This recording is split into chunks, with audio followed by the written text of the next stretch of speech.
E teve uma reunião com os embaixadores europeus no Brasil, lá em Manaus, que me chamaram para palestrar. Não sei por quê. Porque, pô. E eu falei, eu abri um verbo com eles. Falei para eles o seguinte: vocês, quando vão comprar carne brasileira, o regulamento europeu 1760 de 2010, ele traz 300 artigos. Pô, super rigoroso na origem. Na cadeia de custódia, o boi saiu daqui, bota brinco no bicho para ir para a Europa, tem que ir com passaporte e blá, blá, blá. Tá escrito passaporte. É um negócio sério. Ok, eu não sou contra, entendo. Agora, quando a gente vai olhar a importação de madeira brasileira, floresta tropical de modo geral, cara, é um regulamento, é o 910, com 20 artigos, que o importador europeu só tem que declarar de quem comprou na primeira vez que ele importa, depois não precisa fazer mais nada. Não tem controle algum. Ou seja, se preocupa mais com os bois do que com as árvores. Isso é um motivo lógico também. É lógico que é. Claro que é. Não, mas nós estamos falando de dois motivos diferentes. Não, estamos falando mesmo. Você está falando do motivo econômico. Porque o nosso, eu imagino, o nosso boi, essa soja entra lá como concorrência para a economia europeia. E nossa madeira entra como insumo para a economia europeia. Insumo. Ou seja, o desmatamento da Amazônia gera emprego na Europa. Você está entendendo? Olha que louco. A madeira sai com processamento básico, primário, pranchão. Chega lá e vira móvel. Por que não existe uma indústria moveleira na Amazônia? Já para pensar nisso? Porque a gente tem que pensar em Amazônia, nós aqui do Sudeste, e lembrar que existem milhões de brasileiros vivendo na Amazônia e que eles têm todo o direito de ter o mesmo acesso à informação, à qualidade de vida que os restantes brasileiros. Né? Então a gente tem que criar viabilidades econômicas. Mas o que a gente faz hoje com a madeira é que só se aproveita 25% da tora, cara. Só se aproveita 25% da tora.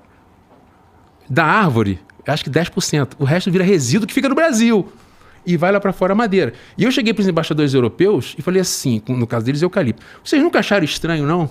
Que vocês estão comprando o preço do IP na Europa está quase igual ao do eucalipto, que leva 5 anos? Vocês nunca atentaram para isso? Então, assim, é muito cômodo. Como é que foi a reação deles? Nossa.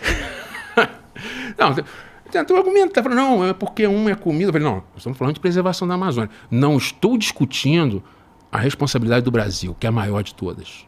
Não é isso. Mas sempre foi consenso também que o mercado consumidor tem responsabilidade. E números da Interpol é que o mercado ilegal de madeira no mundo movimenta 153 bilhões de dólares por ano.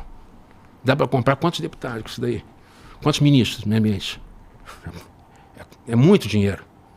É muito dinheiro. É mesmo. E organização criminosa, ela não tem preconceito com dinheiro sujo. Pode ser de vários... inclusive a máfia italiana atuou também em crimes ambientais. Em Palermo, as autorizações em locais históricos, em áreas de preservação, quem controlava era a máfia. O Ricardo Salles, em São Paulo, ele teve lá um processo na justiça que era muito parecido com o que acontecia lá. O que ele queria fazer em larga escala na Amazônia, que eram autorizações que iam além do que era permitido na legislação ambiental. Só que na Amazônia é mais espaço, né, para se fazer isso em larga escala. Mas por que, voltando, por que a madeira é ilegal, 99% é ilegal? Tá, aí a terra não é do cara. Já começa mentindo sobre isso. Segundo principal insumo para se ter madeira, energia elétrica. Energia elétrica. Mandei um ofício, quando eu estava escrevendo minha tese de doutorado, mandei um ofício, um e-mail para a Amazonas Energia, a concessionária de fornecimento de energia elétrica. É como se fosse a Enel daqui. Isso, exatamente. Perguntando o seguinte: quantas unidades consumidoras de energia elétrica, tipo madeireira, existem no Amazonas? Lembro de cabeça. 1.913. Tipificado como madeireira. Tá bom. Qual o valor da dívida? 22 milhões. Quantas liminares da justiça proibindo a empresa de cortar a energia, mesmo com ausência de pagamento? 69 liminares da justiça. E vários flagrantes que nós fazíamos era sempre encontrávamos nas madeireiras furto de energia. Furto de energia. Em uma nós encontramos os caras tiraram o transformador da rede e colocaram dentro da madeireira. Famoso gato. Esse aí é um gato de alto padrão, inclusive, uma onça, né? Uma onça. Na Amazônia tem muita onça. Tem muita onça, né? E depois, a mão de obra.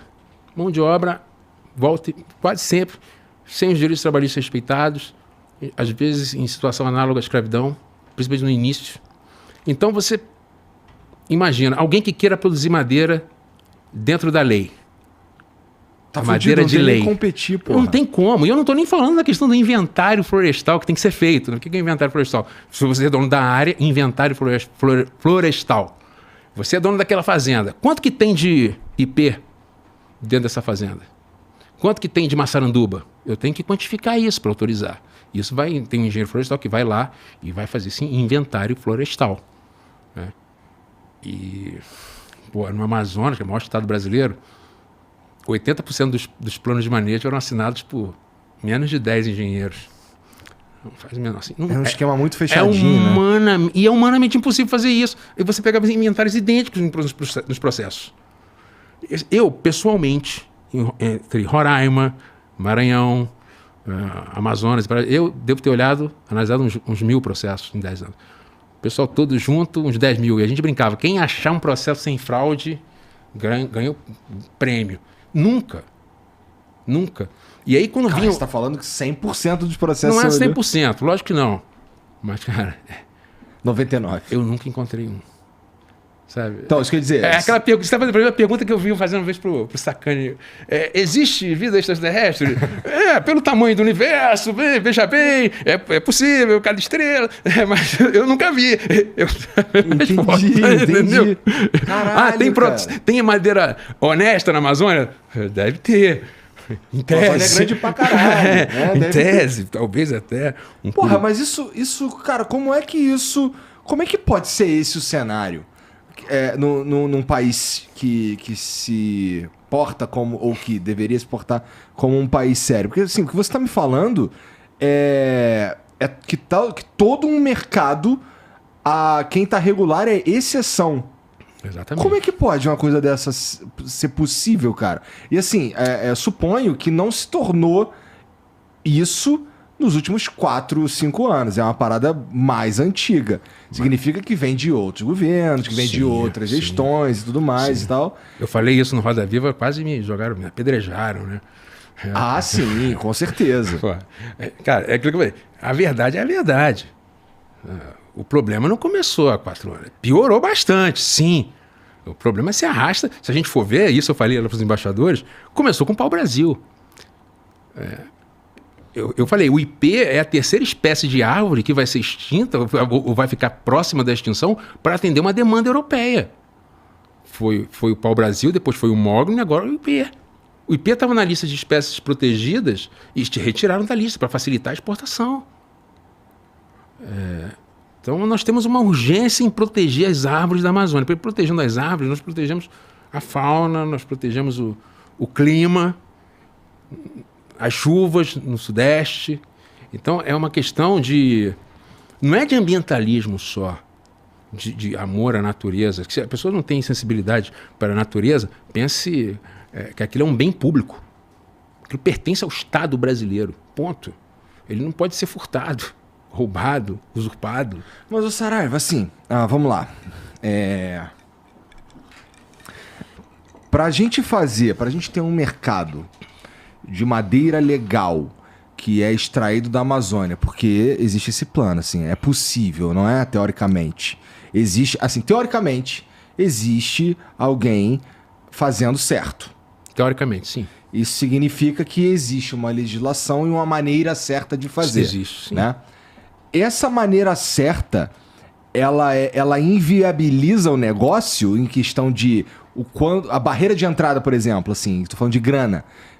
Precisa de muita grana para tu fazer uma parada como essa em comparação à madeira ilegal. E também, assim, mesmo que não exista a madeira ilegal, a retirada ilegal da madeira, vamos dizer que ela não existe. Ainda é viável fazer tudo isso de maneira legal ou o Estado pesa demais e atrapalha mesmo esse mercado? Nesse caso, olha que o Estado brasileiro, eu acho que atrapalha muito o empreendedorismo. Mas nesse caso é impossível vencer, porque o próprio bem que é objeto do negócio, ele é ilícito. Como não há como regularizar uma empresa que compra carro roubado. Porque ela Não, mas o que eu quero dizer assim, supondo que... Vamos lá. É possível vender o carro produzido corretamente? Sim. Não, mas assim, o carro produzido corretamente, ele é comercialmente viável. Sim. Assim, a gente tá falando... A madeira seria comercialmente viável, mas não seria no preço que é. Entendi. Aumentaria muito o preço. Vamos lá, vamos dizer que o IP hoje seja 10 conto. Ia virar o quê? Ia virar uns 51? Mais. Mais. Porque a gente está falando de respeitar direitos trabalhistas, a gente está falando de respeitar o plano de manejo, de contratar um profissional para realmente ir lá fazer o plano de manejo, de gerenciar esse plano de manejo, de uma série de medidas que precisam ser tomadas, todas no sentido da sustentabilidade.